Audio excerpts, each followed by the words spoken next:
On vous en parle depuis quelques temps sur l'antenne d'FLP Radio et nous sommes en direct de Paris avec Amar Benhamouche qui est le secrétaire de l'association Appu Livre, puisque nous sommes dans le cadre du 3e festival de poésie du côté de Paris, 15e arrondissement. Bonjour et bienvenue sur FLP Radio. Oui, bonjour Fabrice, merci pour cette invitation et merci pour l'intérêt accordé à notre association et à notre festival La Tour Poétique qui est dans sa 3e édition qui se tiendra du 13 au 15 juin 2024 à Paris 15e. C'est une 3e édition, merci d'être venu vers nous également parce que ça nous a fait super plaisir de vous accompagner durant toutes ces semaines de promotion pour ce festival de poésie pour 2 raisons. La poésie, on en a toujours besoin et ça fait toujours du bien, ça c'est la vérité.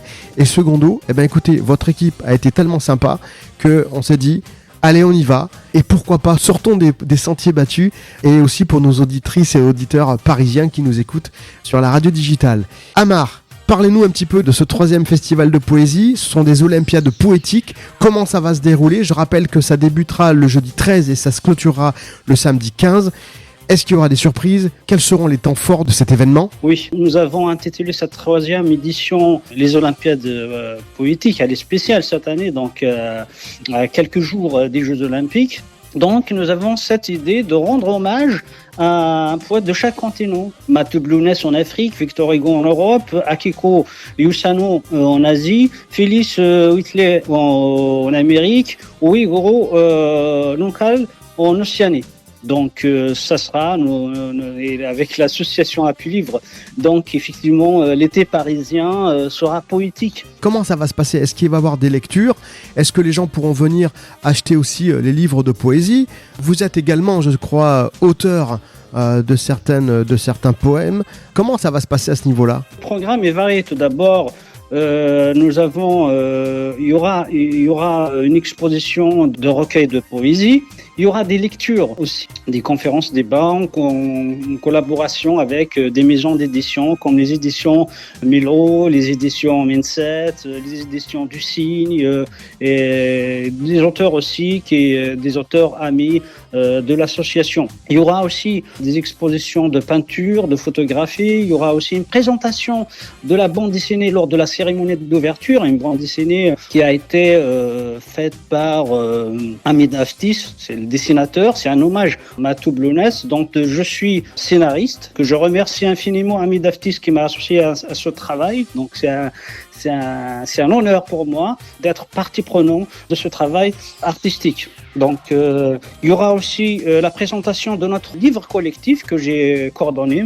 C'est moi qui ai coordonné le livre collectif édité par les éditions Milo, présidé par Donnel Saint-Just, que je salue au passage, et qui a été préfacé par Rachida Belkacem, une auteure et poète franco-marocain que je salue aussi au passage, qui nous a beaucoup aidé. Amar, comment vous expliquez cet engouement pour la poésie aujourd'hui en 2024 ? Beaucoup pensent que la poésie est morte, que la France ou le monde. Vous pensez que le digital et la virtualisation a fait passer à la trappe tous ces poètes et tous ces poèmes ? Je vais vous poser une question beaucoup plus personnelle. Est-ce que vous préférez lire un vrai livre ou lire un livre sur une tablette ? Moi personnellement, je préfère lire un vrai livre. Hein. Ça a du charme, ça a plus de charme. Et je pense que la poésie est encore vivante. D'où l'idée de ce festival. Pourquoi ce festival ? Tout d'abord, il y a des membres de l'association qui sont poètes. Okay. Et les membres de l'association ont compris le manque d'espace réservé à la poésie et aux poètes, devenait unanimement l'idée de lancer un festival de poésie. On a vu que la poésie populaire est restée dans l'oralité, la poésie savante est cantonnée dans des cercles un peu élitistes.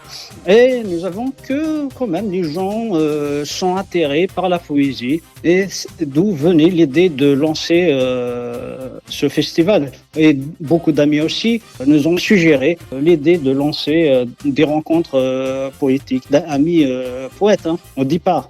Et après, on a pensé à un festival de poésie. Amar. Donc, oui. Amar, ça va se passer à la Maison de la vie associative et citoyenne du 15e arrondissement de Paris. Vous Oui. avez quand même une pléiade de partenaires, dont FLP Radio, et on vous remercie une fois de plus d'être venu vers nous. Je vois qu'il y a des chaînes de télévision, il y a aussi des sites internet. Et ben, vous avez su vraiment fédérer autour de vous pour que ce festival prenne de l'ampleur, et on peut que vous féliciter. Je le rappelle, c'est du 13 au 15 juin avec l'association Appu Livre. Ça se passe du côté de la Maison de la Vie Associative et Citoyenne du 15e arrondissement de Paris. Amar, merci infiniment d'être passé sur FLP Radio. Merci à vous, Fabrice. Merci à toute l'équipe d'FLP Radio. Avant de conclure, tout d'abord, je tiens à remercier infiniment la Maison de la Vie Associative, à sa tête, Madame Thiem, qui nous a octroyé cet espace pour lancer nos activités, particulièrement ce festival de poésie.